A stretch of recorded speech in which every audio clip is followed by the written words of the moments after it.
suicidal thoughts itu karena mereka cari jalan pintas ya. Iya, cari jalan pintas.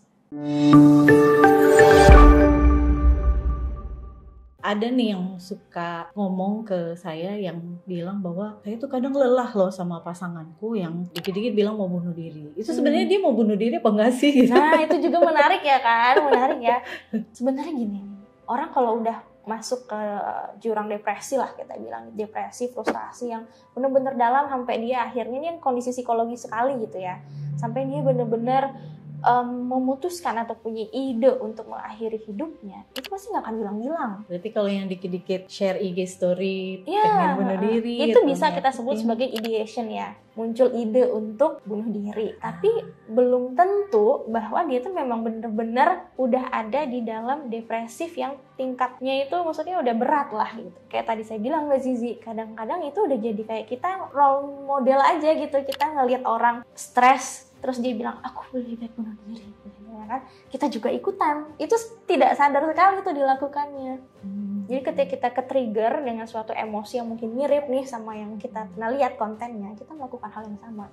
Bahaya juga ya, kalau misalnya kita punya idol K-pop ya, gampang banget gitu untuk bunuh diri, kita juga jadinya bisa punya value yang sama. Betul, ya itu ya dampak dari kita mengidolakan sesuatu kan, kita kan berarti kan share value yang mirip dengan idol ini, apapun itu gitu. Apalagi kalau yang udah kayak fans gitu kan, yang gak usah fans lah, kita lagi sedih nih, muncul FYP lagu-lagu yang galau, kalimat-kalimat galau itu akan memacu kita gitu ya untuk semakin galau ya kan.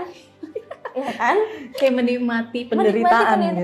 Sekali gitu kan. Dengerin lagu galau, nonton film galau. Dan bukan nggak mungkin kalimat-kalimat di situ tuh ada yang men-trigger insting kita. Kan kita manusia itu punya insting untuk hidup dan insting untuk mati ya. Insting untuk hidup itu maksudnya untuk kita berjuang, mencari solusi yang sehat, mencari bantuan. Nah, insting untuk mati ya tadi untuk mengakhiri hidup kita. Ya itu bagian, kalau kita bahas teorinya, ya itu bagian dari seleksi alam lah ya. Kita punya insting hidup dan insting mati. Kenapa makanya ada dinosaurus yang tetap berlanjut dan dia berevolusi gitu kan. Ada dinosaurus yang punah karena dia victim mentality. Iya.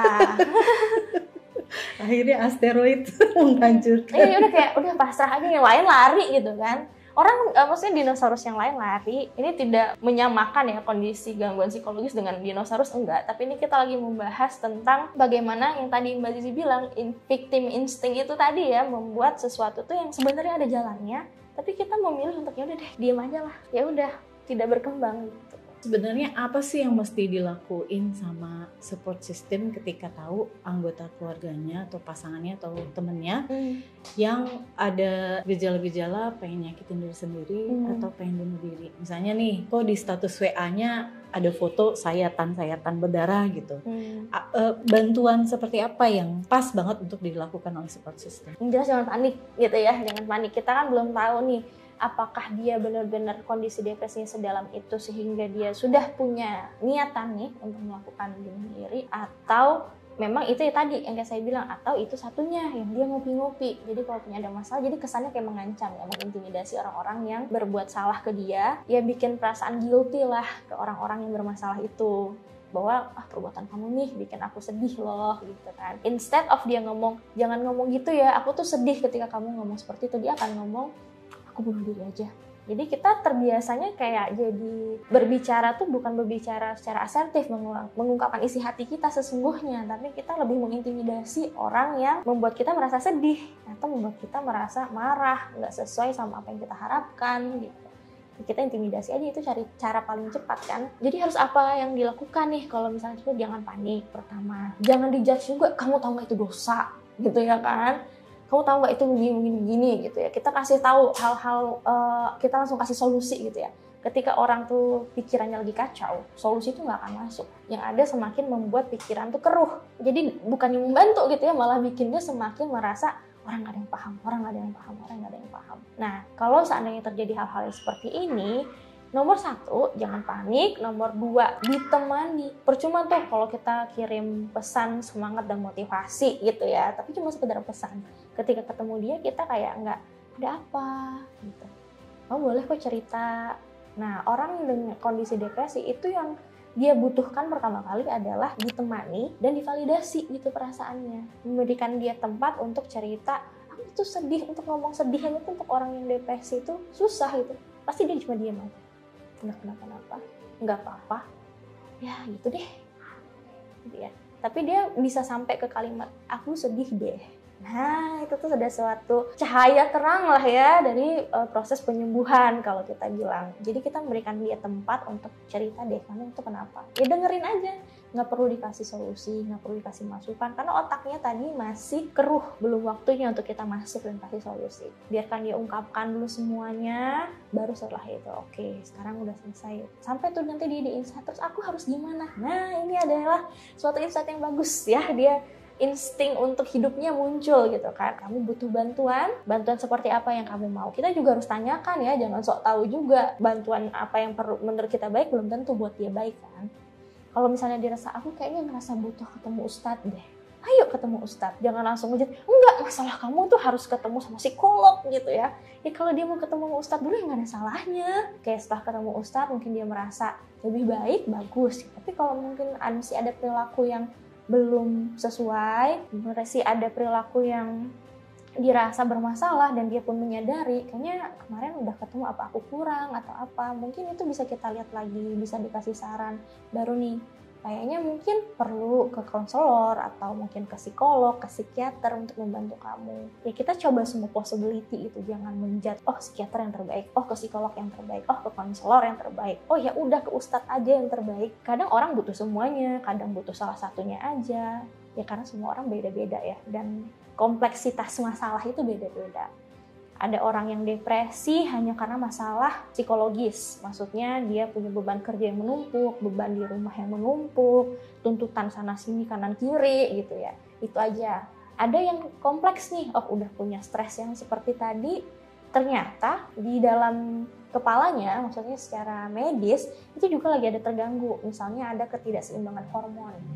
Nah itu kan berarti bukan ranahnya psikolog ya, berarti memang harus ada psikiater juga. Oh mungkin di tengah-tengah masalahnya ini dia ada masalah juga dengan spiritualitas.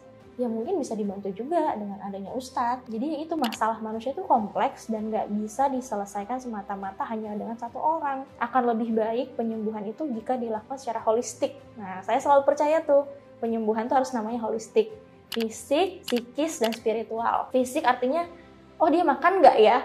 Kan orang depresi biasanya juga lupa makan, makannya ya udah, kadang makan kadang enggak. Ya kalau kita nggak makan gimana kita pengen lagi untuk berpikir ya kan? Jadi saya selalu cek physically dia sehat nggak? Secara mental gimana? Sehat nggak? Secara spiritual gimana? Ya itulah memang kalau saya bilang tuh segitiga dari manusia yang sehat. Fisik, psikologis, dan spiritualnya. Semakin dekat dia dengan penciptanya gitu ya, semakin dia merasa dicinta, dijaga gitu ya. Karena kan kalau orang dalam kondisi yang depresif tuh ngerasa nggak ada yang sayang sama aku nih gitu ya, udah nggak berdaya, udah ngerasa lemah gitu ya. Padahal kan ada Allah gitu yang mengurus semuanya gitu. Kita tinggal menjalankan aja sebenarnya ya. Tapi emang bener nih yang paling banyak diadukan oleh keluarga yang pasangannya ataupun anaknya yang menyakiti diri sendiri adalah ketidakberdayaan mereka dalam memberikan bantuan. Karena mereka ngerasa udah ngasih bantuan tapi kok berulang lagi sampai ada titik di mana mereka merasa kok kayaknya dia cuma cari perhatian aja deh. Kalau cari perhatian berarti masalahnya apa? Kurang perhatian ya kan? Ya berarti belum dibantu secara emosional. Masih ada yang kurang. Ini pentingnya kita belajar lagi tentang kesehatan mental, karena orang kadang menganggap bahwa kesehatan mental itu kan sesuatu yang abstrak ya, dan kadang orang lebay aja gitu. Padahal sama pentingnya dengan kesehatan fisik ya. Dan orang nggak nyangka bahwa memang butuh kesabaran dan butuh treatment yang jelas gitu kalau kita lagi sakit secara mental, bukan hanya dengan banyak ngaji, banyak sholat aja ya, karena kompleks. Dan orang lebay pun itu juga pasti behind-nya. Kenapa orang bisa lebay? Ada sesuatu yang kurang lah, mungkin entah kurang diperhatikan, kurang didengarkan, akhirnya dia jadi lebay gitu kan, buat cari-cari perhatian. Lebih baik daripada kita ngejudge, melabel, menghakimi, menyalahkan, lebih baik kita mengedepankan empati.